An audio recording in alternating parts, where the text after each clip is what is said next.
जी भेण ॿुधायो। जी असां हिते आया आहियूं गिरफ़्तारी जे लाइ, लेकिन हितां अॻु में ताला हिते चुगली पुॼी वई आहे ऐं हितां जेको आहे सो ताला लॻी विया आहिनि। हाणे असांखे उहे जवाबदार असांखे खपनि। जी हाणे भॼी विया आहिनि। जी अदा भॼी विया। पुलिस तव्हां सां गॾु आहे गिरफ़्तारी पुलिस असां सां गॾु आहे गिरफ़्तारी जे लाइ। वुमेन थाणे खैरपुर जी पुलिस वठी आया आहियूं। इंक्वायरी लाइ आया आहियूं। जी भेण।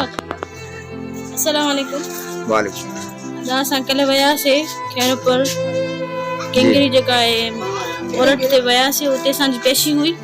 जवाबदार आया हुते, उन्हनि सां हाज़िरी जेका बि जज साहब असां खां सवाल जवाब कया। असांजो केस बिल्कुलु सही वियो आहे, ओके वियो ऐं जेको आहे सो हुननि खे चालान करे खैरपुर सेंटर ते मोकिलियो वियो आहे, जेल ते।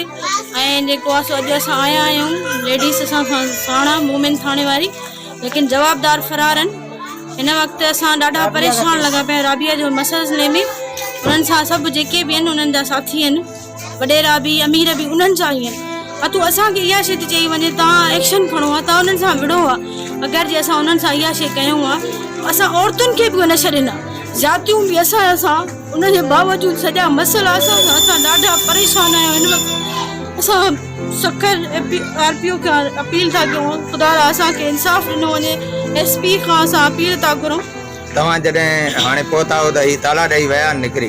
जी हे ताला ॾेई निकिरी हलिया विया आहिनि। हलिया अब्दुल करीम खे जेको आहे ॾाढो उन्हनि सां हर जेके बि आला इदारा आहिनि उन्हनि सां ताउन था कनि। सखर RPO खैरपुर अब्दुल करीम केर उहो छा दे हिननि जो मामू आहे, उन्हनि जे ज़ोर ते था हलनि। असां औरतूं मजबूरी ते निकिरी रहिया आहियूं, असांजो को ज़ोर कोन्हे, ॾाढा मजबूर आहियूं।